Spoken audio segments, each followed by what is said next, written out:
Students, welcome to A smart education A to Z.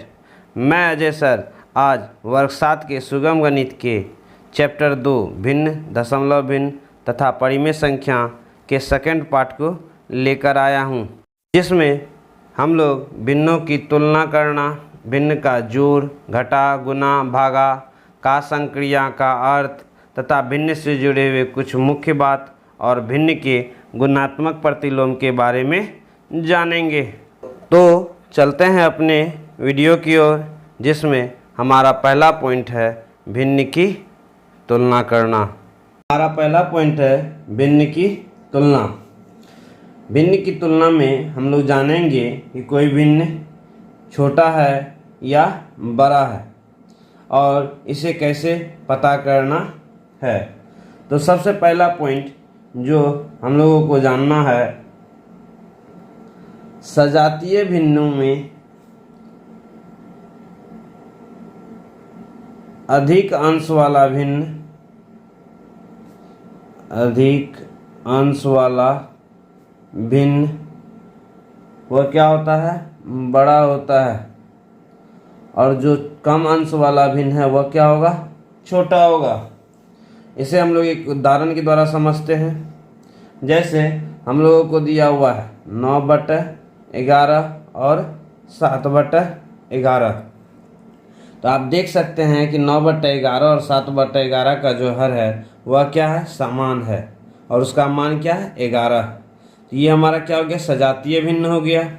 और जब ये सजातीय भिन्न हो गया तो हम देख रहे हैं कि 9 का जो मान है वह 7 से बड़ा होता है।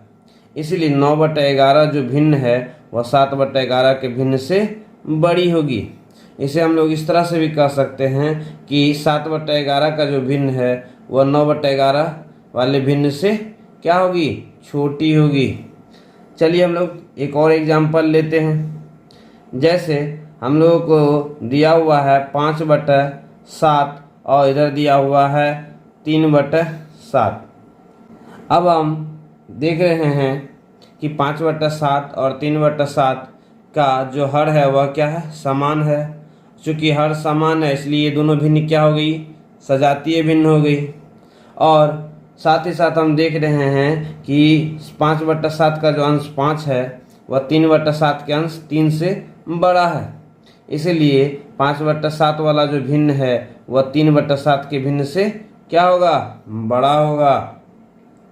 अब हम लोग दूसरे नंबर पे चलते हैं।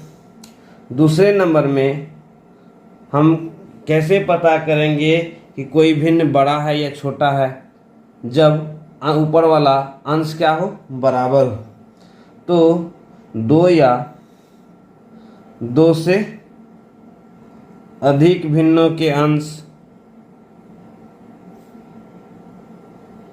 बराबर हो तो अधिक हर वाला भिन्न, अधिक हर वाला भिन्न क्या होता है? छोटा होता है। तथा कम हर वाला भिन्न वह क्या होता है? बड़ा होता है। तो चलते हैं इसके उदाहरण पे। जैसे हम लोगों को दिया हुआ है 3/8 और 3/17। तो आप देख सकते हैं कि 3/8 और 3/17 दोनों भिन्न में अंश जो है वह क्या है? समान है।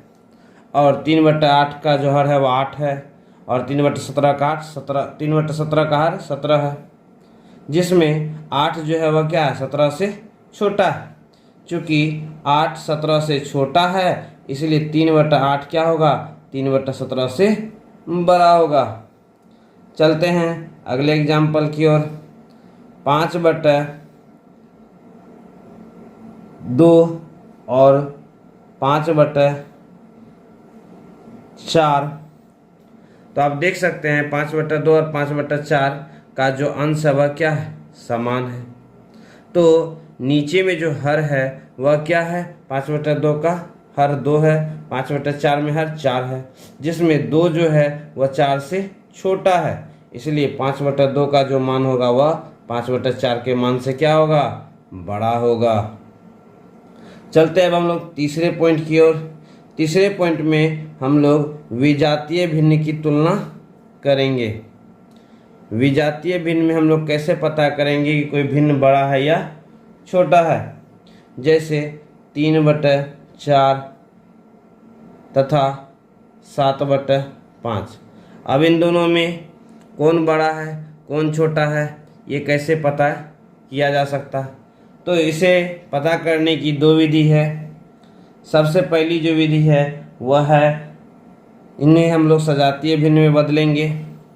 सजातीय भिन्न में बदलने के बाद नंबर 1 वाला प्रोसेस लगाएंगे। तो चलिए देखते हैं। 4 और 5 का एलसीएम कितना होता है, 20 होता है। तो 4 और 5 का एलसीएम निकालेंगे, हर का एलसीएम निकालेंगे। दोनों में किसी संख्या से भागा नहीं लग रहा तो 1 से भागा देंगे। ये हमारा 4 का 4 हो गया, ये 5 का 5। एलसीएम कितना हो गया, 4 गुना 5 बराबर 20। तो चलिए 3/4 को एक ऐसी संख्या से गुना करना है ऊपर नीचे अंश और हर में, ताकि जो हमारा हर हो वह कितना हो जाए, 20 हो जाए। तो आप देख सकते हैं कि नीचे में क्या है, 4 है। 4 को किस संख्या से गुना करेंगे कि 20 हो जाए, तो वह संख्या है 5। जब नीचे में 5 से गुना किए तो ऊपर में भी 5 से गुना करेंगे। ये हमारा कितना हो गया, 5 तिया 15। और दूसरा जो भिन्न था वो हमारा क्या था, 7/5। अब 7/5 में 7/5 के अंश और हर में किस संख्या से गुना करेंगे कि हर हमारा क्या हो जाए, 20 हो जाए। तो आप देख सकते हैं हर 7/5 का जो हर क्या है वह क्या है, 7/5 का जो हर है वह 5 है। और 5 को किससे गुना करेंगे कि 20 हो जाए, तो वह संख्या होगी 4। जब हर में हम लोग 4 से गुना किए तो अंश में भी कितना से गुना करेंगे, 4 से गुना करेंगे। तो ये हमारा कितना हो गया, 7 चौके 28। चूँकि हर क्या है, समान है। हर जब समान है तो ये क्या हो गई, सजातीय भिन्न हो गई। तथा 28 जो है वह क्या है, 15 से ज़्यादा है, इसीलिए 28/20 का जो मान होगा वह 15/20 के मान से ज़्यादा होगा। अर्थात 7/5 का जो मान है वह ज़्यादा होगा किसके मान से, 3/4 के मान से। चलते अब हम लोग दूसरी विधि में हम लोग जानेंगे कि विजातीय भिन्न की तुलना हम लोग कैसे कर सकते हैं। तो इसके लिए हम लोगों को क्या करना होगा, ब्रजगुणन विधि का प्रयोग करना होगा। जैसे हम लोगों को एक एग्जाम्पल के रूप में दिया हुआ था 7/5 और तथा 3/4, और हम लोगों को बताना है कि इसमें से कौन सी संख्या बड़ी है और कौन सी संख्या छोटी है। तो इसके लिए हम लोग क्या करेंगे, ब्रजगुणन विधि का प्रयोग करेंगे। कहने का अर्थ यह हुआ कि कोना कोनी गुना करेंगे। 7 को गुना करेंगे किससे, 4 से, तो ये हमारा हो गया 28। और 3 को गुना करेंगे किससे, 5 से, ये हमारा हो गया 15। चूँकि 28 क्या है, ज़्यादा है किससे, 15 से, इसीलिए 28 का जो मान है वह किस अंश से गुना करने पे प्राप्त हुआ था, 7 से, इसलिए 28 के नीचे हम लोग 7/5 रखेंगे। और 15 जो मिला था वह किस अंश को से गुना करने पे मिला था, 3 से, यहाँ पे हमारा हो जाएगा 3/4, जिसमें 28 बड़ा है 15 से, इसलिए 7/5 क्या होगा, बड़ा होगा 3/4 से। चलते हैं अब हम लोग अगले पॉइंट की ओर। हमारा जो अगला पॉइंट है वह है भिन्न का योग। और भिन्न के योग को हम दो भागों में सीखेंगे। पहला भाग सजातीय भिन्नों का योग और दूसरा विजातीय भिन्नों का योग। सजातीय भिन्नों के योग को हम एक उदाहरण के द्वारा समझते हैं। जैसे हम लोगों को दिया हुआ है 9/11 जोड़ 7/11। तो आप देख सकते हैं कि दोनों भिन्नों का जो हर है वह क्या है, 11 है, अर्थात क्या है, समान है। तो ये मेरा सजातीय भिन्न है। सजातीय भिन्नों का जोड़ कैसे निकालेंगे, तो चूंकि दोनों का हर 11 था तो हम लोग सबसे पहले 11 को लिख देंगे और उसके बाद क्या करेंगे, अंशों को जोड़ देंगे। 9 जोड़ 7 बराबर ये हमारा क्या हो गया 11 का 11 और 9 7 कितना हो गया 16। इस तरह से हम लोग सजातीय भिन्नों के योग को निकालेंगे। चलते अब हम लोग विजातीय भिन्नों के योग को कैसे निकालेंगे। जैसे 7/5 जोड़ 3/4 का जोड़ कैसे निकालना है। इसके लिए हम लोग क्या करेंगे, सबसे पहले हर का लौसर निकालेंगे। 5 और 4 का लौसर कितना होगा, ये हमारा होगा 5, ये हमारा हो जाएगा 20। अब हम लोग 7/5 को देखते हैं। 7/5 के नीचे में क्या है 5 है। 5 को किससे गुना करेंगे कि 20 हो जाएगा 4 से, तो ऊपर में हम लोग क्या करेंगे 4 से गुना कर देंगे। ये हमारा हो गया 7 गुना 4। उसके बाद प्लस का चिन्ह था, प्लस का चिन्ह देंगे। उसके बाद 3/4 पे आएंगे। 3/4 के नीचे में क्या है 4 है। 4 को किससे गुना करेंगे कि ये 20 हो जाए, तो वह संख्या होगी 5। तो हम लोग क्या करेंगे 3 में 5 से गुना कर देंगे। चलिए देखते हैं, ये हमारा हो जाएगा 20 और ऊपर में हो गया 7 चौका 28 प्लस 5 तिया 15 बराबर ये हमारा क्या हो गया 20 का 20 और 28 15 8 5 13 हाथ में 1 2 1 3 1 4। ये हमारा आंसर है। अब हम लोग अगले पॉइंट को देखेंगे जो है भिन्न का घटा। भिन्न के घटाव को भी हम लोग 2 भागों में सीखेंगे, सजातीय भिन्नों का घटाव और विजातीय भिन्नों का घटाव। सजातीय भिन्न का घटाव और दूसरा विजातीय भिन्न का घटाव। तो चलते हैं इसे हम लोग उदाहरण के द्वारा समझते हैं। जैसे ये हमारा दिया हुआ था 9/11, प्लस के जगह हम लोग माइनस ले लेते हैं। ये हम यहाँ पे बगल में हमारा था 7/11 से भी उतार लिए। अब क्या करना है, सेम प्रोसेस करना है। क्योंकि अब हम देख रहे हैं कि 9/11 और 7/11 का जो हर है वो क्या है एक समान है, अर्थात ये क्या है एक सजातीय भिन्न है। तो हम लोग को क्या करना है, दोनों के नीचे में समान था तो समान संख्या नीचे में रख देंगे 11 और ऊपर में ऊपर वाले को क्या करेंगे घटा देंगे 9 घटा 7। ये हमारा क्या हो जाएगा 9 में से 7 गया 2/11। तो चलते हैं अब हम लोग विजातीय भिन्नों का घटाव कैसे करना है। विजातीय भिन्नों का घटाव कैसे करना है ये देखते हैं। जैसे हम लोगों को दिया हुआ था 7/5 घटा 3/4। अब इसको क्या करना है, सबसे पहले हम लोग क्या करेंगे हर का लौसर निकालेंगे। हर का लौसर कितना था 20। 5 के टेबल को कितना बार पढ़ेंगे 20 आएगा 4 बार, तो 7 में क्या करेंगे 4 से गुना कर देंगे। घटा था घटा का चिन्ह देंगे। 4 के टेबल को कितना बार पढ़ेंगे 20 आएगा 5 बार, तो क्या करेंगे 3 में 5 से गुना कर देंगे और हम लोग क्या करेंगे इसे सिंप्लीफाई कर देंगे। नीचे में 20 था 20 रख दिए, 7 चौके 28 माइनस 5 दिया 15। 28 में से 15 गया कितना बचा 13/20। चलते हैं अब हम लोग अगले पॉइंट की ओर जो है भिन्न का गुना। भिन्न के गुना में हम लोग सीखेंगे कि भिन्न का जो गुना होता है वह किस तरह से होता है। तो चलते हैं हम लोग उदाहरण पे। सबसे पहला उदाहरण हमारा है 2/5 गुना 3/7। इसे गुना करना है तो कैसे करेंगे, तो बड़ी आसान है। ऊपर को ऊपर से गुना कर देंगे, नीचे को नीचे से गुना कर देंगे, अर्थात अंशों का गुना बटे हरों का गुना। अंश हमारा क्या है 2 और 3, तो चलते हैं इसे गुना कर लेते हैं 2 गुना 3। और हर हमारा क्या है 5 और 7, तो इसको गुना करेंगे तो ये हमारा हो जाएगा 5 गुना 7 बराबर हल करने पे ये हम लोग को दे देगा 2 तिया 6 और 7 5 35। ये हो गया भिन्न का गुना बड़ी आसानी से। इसी तरह से आप लोगों को भी भिन्न का गुना करना है। चलते हैं अब दूसरे एग्जाम्पल पे। दूसरे एग्जाम्पल में हम लोग एक पूर्ण संख्या को गुना करेंगे एक भिन्न से। तो 3 को हम लोग क्या लिख सकते हैं 3/1 गुना 4/5। अब ये हमारा पहले ऊपर वाले जैसा सवाल बन गया, इसमें क्या करना है हम लोग को अंशों का गुना कर देना है, तो 3 गुना 4 बटे नीचे में क्या करना है, हरों का गुना कर देना है, 1 गुना 5।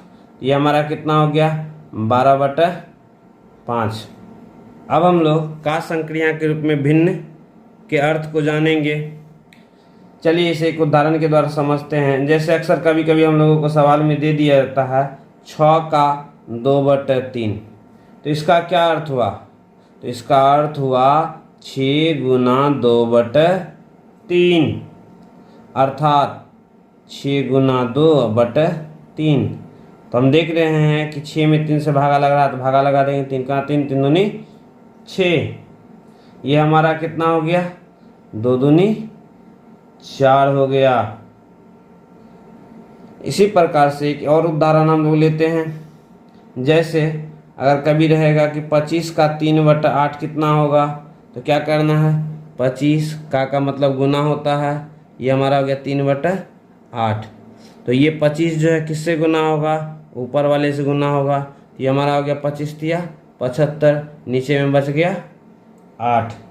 चलते हैं अब हम लोग अगले पॉइंट की ओर, और हमारा जो अगला पॉइंट है वह है भिन्न का भाग। भिन्न के भाग को हम लोग कैसे बनाएंगे। जैसे उदाहरण के तौर पे आप देख सकते हैं कि अगर एक संख्या एक भिन्न हम लोग को दिया हुआ है 8/7, और उसमें भागा देना हम लोग को किससे, 3/4 से, तो हम लोग भिन्न के भाग को कैसे सॉल्व करेंगे। तो हम लोग सबसे पहले 8/7 लिख लेंगे, भागा का जो चिन्ह है उसे क्या करेंगे, गुना में बदल देंगे। जैसे ही हम लोग भागा के चिन्ह को गुना में बदलेंगे, तो भागा के बाद की जो संख्या है 3/4, ये उलट के हमारी हो जाएगी 4/3। अब क्या करेंगे, हम लोग ऊपर को ऊपर से गुना कर देंगे और नीचे को नीचे से गुना कर देंगे। ये हमारा हो गया 8 चौके 32, और नीचे में हो गया 7 तिया 21। तो चलते हैं अब हम लोग अगले एग्जाम्पल की ओर। अगले एग्जाम्पल में हम लोग को दिया हुआ है कि 8/7 भागा 1/7, तो ये हमारा क्या हो जाएगा, 8/7। भागा के चिन्ह को गुना में बदलेंगे, तो भागा के बाद क्या भिन्न था हमारा 1/7, ये उलट के क्या हो जाएगा 7/1। अब क्या करना हम लोग को ऊपर से गुना कर देना है, नीचे को नीचे से गुना कर देना। तो अब देख रहे हैं कि 7 और 7 क्या हो रही है, कट रही है। तो हमारे पास क्या बचा, वह बचा 8/1, और 8/1 को हम लोग क्या लिख सकते हैं, 8 लिख सकते हैं। अब चलते हैं हम लोग कुछ मुख्य बातों की ओर। हमारा अगला पॉइंट है कुछ मुख्य बातें, किससे, भिन्न से जुड़ी हुई, जिसमें सबसे पहली जो बात है वह है कि 2 उचित भिन्नों का जो गुणनफल होता है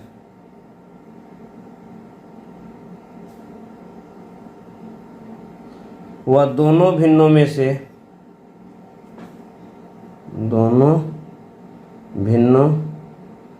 से प्रत्येक भिन्न से छोटा होता है। इसे हम लोग एक उदाहरण के द्वारा समझते हैं। जैसे एक उचित भिन्न हमारा 3/4 है और एक उचित भिन्न हमारा 1/2 है।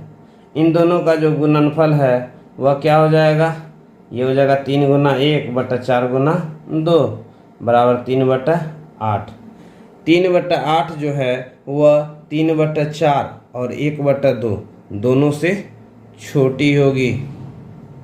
तो चलते हैं अब हम लोग दूसरे नंबर के पॉइंट पे। दूसरे नंबर के पॉइंट में कहा रहा है कि 2 विषम भिन्नों का गुणनफल, 2 विषम भिन्नों का गुणनफल दोनों भिन्नों में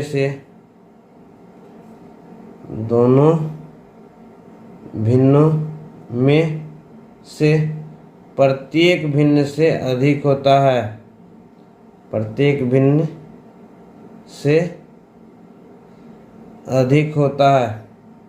इसे हम एक उदाहरण द्वारा समझते हैं। जैसे हमारा एक विषम भिन्न है 4/3 और दूसरा विषम भिन्न है 5/2। इसे जब हम लोग गुना करेंगे तो ये हमारा क्या हो जाएगा, 4 गुना 5, ऊपर को ऊपर से गुना, नीचे को नीचे से गुना। तो आप देख रहे हैं कि ऊपर नीचे में कट रहा है, 2 से कट रहा, 2 1 2, 2 दूनी 4। ये हमारा क्या हो गया, 10/3। ये 10/3 जो है वह 4/3 और 5/2 दोनों से बड़ी है। अब हम लोग तीसरे नंबर के पॉइंट को देख रहे हैं। तीसरे नंबर के पॉइंट में कह रहा है कि एक उचित भिन्न और एक विषम भिन्न, एक उचित भिन्न और एक विषम भिन्न का गुणनफल उचित भिन्न से अधिक, उचित भिन्न से अधिक तथा विषम भिन्न से कम होती है। तो चलिए इसे एक उदाहरण द्वारा देखते हैं। जैसे हमारा एक उचित भिन्न है 3/4 और दूसरा एक हमारा विषम भिन्न है 4/3। तो ये हमारा क्या हो जाएगा, 3 गुना 4/4 गुना 3। ये 4, ऊपर का 4 नीचे का 4 कट गया, ऊपर का 3 नीचे का 3 कट गया। ये हमारा क्या हो गया, 1। यह 1 क्या है, 3/4 से बड़ी है, और लेकिन 4/3 से यह 1 क्या है, छोटी है। अब चलते हैं हम लोग अगले पॉइंट की ओर, और हमारा जो अगला पॉइंट है वह है भिन्न का गुणात्मक प्रतिलोम। भिन्न का गुणात्मक प्रतिलोम क्या है, या इससे हम लोग क्या समझते हैं। तो एक दिए गए भिन्न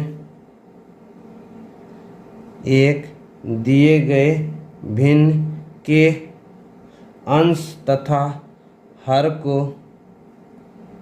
आपस में बदलने से जो भिन्न प्राप्त होता है, जो भिन्न प्राप्त होता है उसे दिए गए भिन्न का गुणात्मक प्रतिलोम कहते हैं। चलिए इसे हम लोग एक उदाहरण के द्वारा समझते हैं। जैसे हमारा एक भिन्न दिया हुआ है 3/7, तो 3/7 का जो गुणात्मक प्रतिलोम है वह हमारा क्या हो जाएगा। तो करना क्या है, अंश और हर को बदल देना। 3 ऊपर में था तो ये हमारा नीचे में आ जाएगा, और 7 नीचे में था तो ये हमारा ऊपर में चल जाएगा। चलते हैं हम लोग अगले एग्जाम्पल की ओर। अगले एग्जाम्पल में हम लोग को संख्या दी हुई थी 5/6।